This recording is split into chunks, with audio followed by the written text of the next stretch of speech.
দাদা, তোর মাথায় না একটুও বুদ্ধি নেই। আমার মাথায় কিন্তু প্রচুর বুদ্ধি আছে। আমি তোর মতো অত বোকা নই, বুঝলি? গনু কোথাকার, ওর মাথায় যেন প্রচুর বুদ্ধি। তোর তো মাথা মোটা, কিছুই নেই মাথায় বুদ্ধি। আচ্ছা, বাবা মার কাছে চল তাহলে। বাবা মাই বলবে কার বেশি বুদ্ধি। চল চল। হ্যাঁ, সেই ভালো। চল বাবা মার কাছে, দেখবি বাবা মা বলবে আমি বেশি বুদ্ধিমান। চল চল।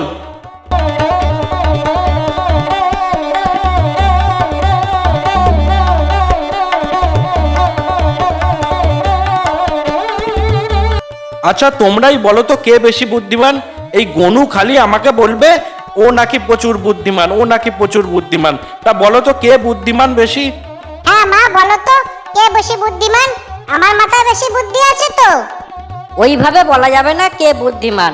তোমাদের একটা পরীক্ষা দিতে হবে, সেই পরীক্ষায় যে পাশ করবে সেই বুদ্ধিমান। তোমাদের দুজনকে একটা পরীক্ষা দেয়া হলো।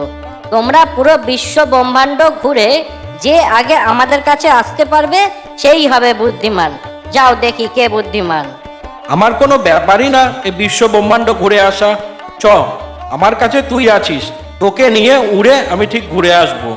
গনুর কাছে ইঁদুর আছে, গনু কি করবে গনুই জানে। দাদার কাছে তো ময়ূর আছে, দাদা তো ময়ূর নিয়ে উড়ে চলে গেল। তো আমি তোকে নিয়ে কি করে ঘুরবো বলতো? কি করা যায়? বিশ্ব ব্রহ্মাণ্ড ঘুরতে হবে না? হুম হুম হুম ওম পিতা মাতায় নমঃ। ওম পিতা মাতায় নমঃ। কি ব্যাপার, তুমি আমাদের দুজনকে নিয়ে ঘুরলে কেন? তোমরা বলেছো বিশ্ব ব্রহ্মাণ্ড ঘুরতে, তো আমার কাছে আমার পিতামাতাই বিশ্ব ব্রহ্মাণ্ড। তাছাড়া আমার কাছে আর কিছু নেই, তাই আমি তোমাদেরকেই ঘুরলাম।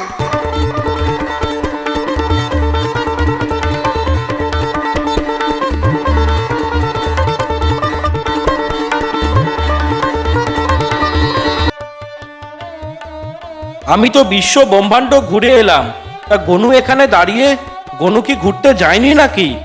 গণেশ তার বিশ্ব ব্রহ্মাণ্ড ঘুরে নিয়েছে। গণেশের কাছে তার বাবা মাই তার বিশ্ব ব্রহ্মাণ্ড, তাই সে আমাদের দুজনকে ঘুরে নিয়েছে। কিন্তু তোমার কাছে সমগ্র বিশ্বই বিশ্ব ব্রহ্মাণ্ড, তাই তুমি সমগ্র বিশ্ব ঘুরেছো। এ থেকে প্রমাণ হলো গণেশের মাথায় বুদ্ধি বেশি, তোমার মাথায় বুদ্ধি কম। এই প্রতিযোগিতায় গনু জিতলেও তোমরা দুই ভাই প্রবল শক্তির অধিকারী।